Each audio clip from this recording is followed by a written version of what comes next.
In this video, I will show you 3 ways to rapidly define the shape of the PCB.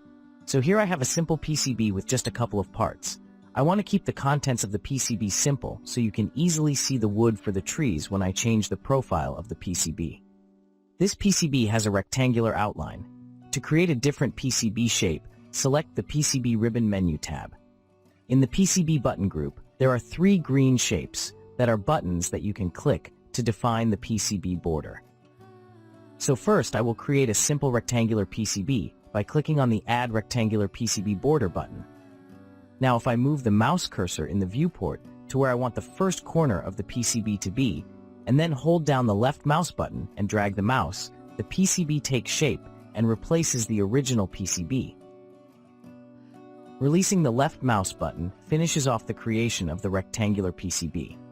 I will now replace this PCB with an elliptical PCB by clicking on the Add Elliptical PCB Border button.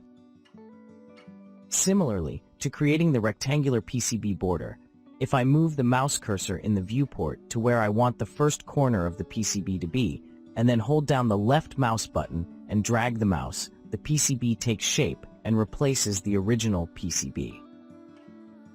Finally, I will create a polygonal PCB border by clicking on the Add Polygonal Border button.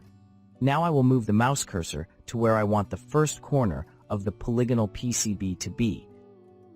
Left-clicking the left mouse button starts the polygonal PCB outline. Now as I move around the viewport and left-click where I want a corner of the polygonal PCB border, you can see the PCB take shape. To finish off defining the polygonal PCB, I can either double-click the left mouse button or press the End key. That completes this short video on setting the PCB border. I suggest you create a new project, and in the PCB viewport, you practice creating PCB shapes. Practice makes perfect, and you will also have fun. It is easy to define PCB shapes